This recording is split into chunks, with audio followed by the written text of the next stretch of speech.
Okay, good evening, everyone, and thank you so much for taking a few minutes out of a beautiful summer evening to join us to talk about the MTW annual plan for the DC Housing Authority. We really appreciate your time and appreciate that you're joining us to talk about FY 2022.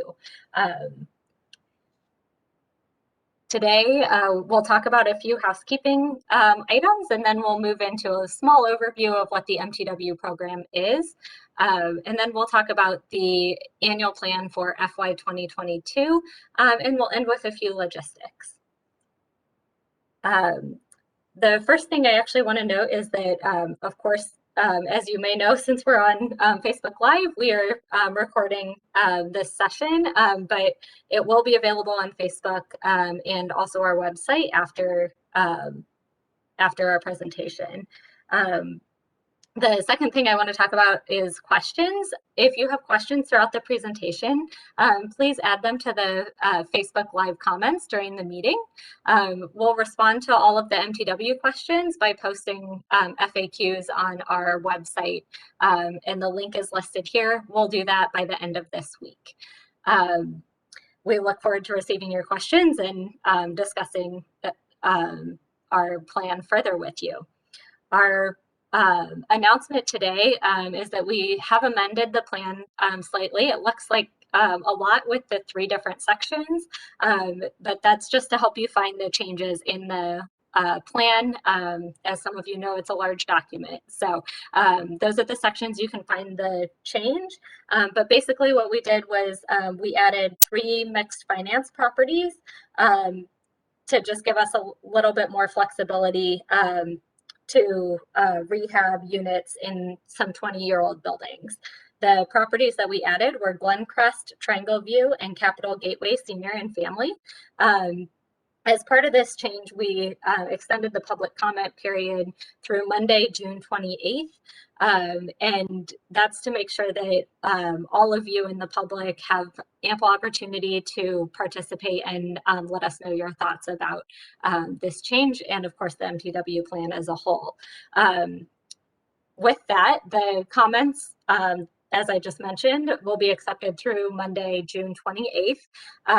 Written comments can be submitted by email at mtw@dchousing.org, which is listed here. I'll also be sharing it later in the presentation, and you'll be able to find it in the recording later. It's also listed on our website. Or you can mail written comments to me at the Housing Authority. The address is listed here as well. Email may be faster, especially in this remote posture, but of course, we'll be happy to receive your written comments either way. With that, I'm going to talk a little bit about MTW. So MTW is kind of their slogan is America's Housing Policy Lab. And it's a demonstration program intended to allow housing authorities to design and test innovative, locally designed strategies to meet at least one of the following objectives: using federal dollars more efficiently and effectively, encouraging residents and participants to obtain employment and become self-sufficient, and increase housing choices for low-income families. In order to allow MTW agencies to test these different local strategies, HUD grants 2 types of flexibilities. One is around policy, and the other is around funding fungibility. So for the policy flexibility, we note the flexibilities that we're requesting in our MTW plan. And for the funding flexibility, we receive our funds in 1 MTW block grant rather than 3 separate buckets. A few milestones are that DCHA was actually a very early agency. We were designated MTW in 2000 and signed our agreement with HUD in 2003. So we're rapidly approaching our 20-year mark as an MTW agency. Our agreement was extended to 2028 in 2016, and HUD looks like they're expanding the program and are finding value in the MTW program. In 2021, they selected an additional 31 MTW agencies, and in 2022, they plan to add an additional 69 new agencies to study specific aspects of MTW flexibilities. So the program's growing pretty rapidly right now.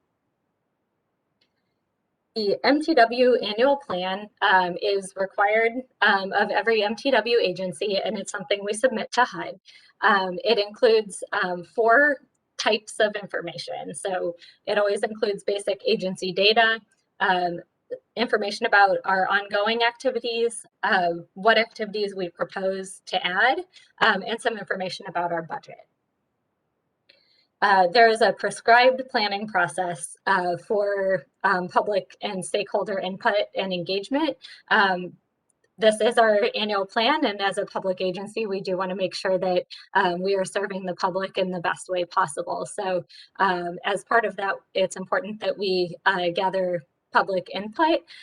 So right now where we are is that we have drafted the plan and we have published public notice, and here we are in public engagement. So this public hearing is to make sure that the public is aware of the annual plan and that it's available for comment. And then we accept comment during this period. And then there's actually a required 15-day period between the public comment and when we go to our board, so that we have ample time to incorporate comments into our plan. We then go to our board for authority to submit the plan to HUD, and eventually we submit to HUD, and then there's a process of receiving comments and HUD approval. So we're kind of in the middle at this point. Get into the specifics for our 2022 plan. Our operation projections contain quite a bit of information about activities that might happen in the coming year. So things like project basing our vouchers, public housing capital work, submission of demo dispo applications, information about RAD activity that's anticipated. All of those types of things are included in the first section of our plan.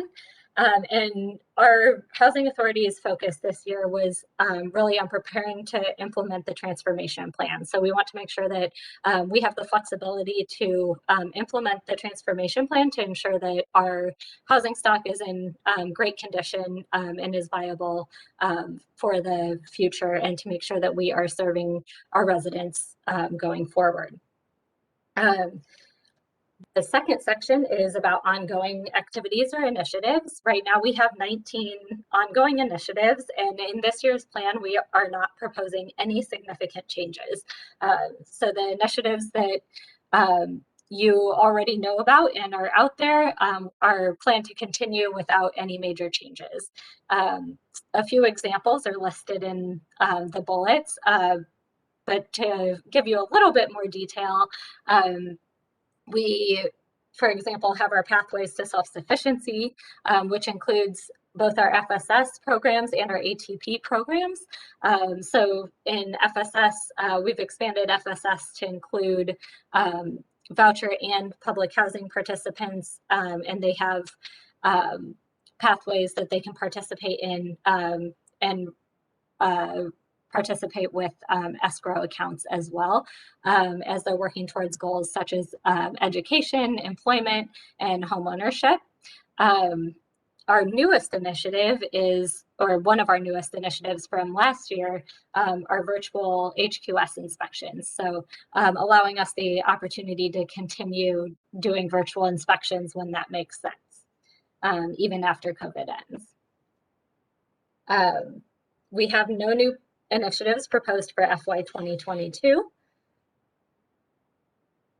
And with that, I will actually turn it over to Alex for the final section, which is the capital fund budget. Alex Morris is our Chief of Planning, Design, and Construction. Thank you very much, Hannah. I'll turn on my camera, I guess, for this part. So in our capital fund proposal for fiscal year 2022, what we have done is we have looked through our 5-year capital plan for projects that were not already included in district or other capital program asks for the DCHA, and have identified the following projects that can be funded with fiscal year 22 capital funds from HUD. The first one is the Harvard Towers, replacing the HVAC fan coil units in all the apartments.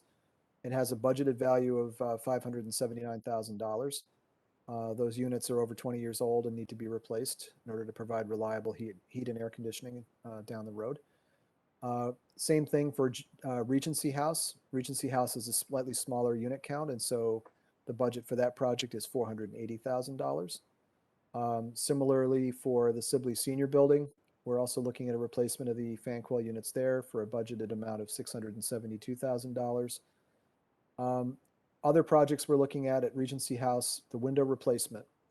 The windows are over 20 years old, and we're budgeting a value of $2 million for the replacement of the 20-year-old windows at that property. In addition, at Sibley Senior, we're also looking at window replacement to the tune of $1.85 million. We're looking at replacing all the sanitary lines, the laterals that come out of the Syfax Gardens buildings. They've routinely backed up and caused problems and clogs. And so we're looking at spending $1 million to replace all the sanitary lines at Syfax Gardens. And then finally, we're looking at funding a feasibility study to the tune of about $200,000 for the construction and redevelopment of the site of Syfax Gardens. Syfax Gardens sits within the southwest neighborhood between Buzzards Point and Greenleaf, and it is in an area where the zoning now allows for greater density, and we think we could actually increase the number of affordable units and redevelop the buildings at larger, denser buildings to provide more affordability and long-term viability of the project over the long run. That subtotal for all of our capital plan projects for fiscal year 22 comes to just a little over $6.7 million, almost $6.8 million, as you can see on the slide. If you go to the next slide, Hannah. We also have some other frontline, what we call frontline cost items that we pay for out of our capital fund.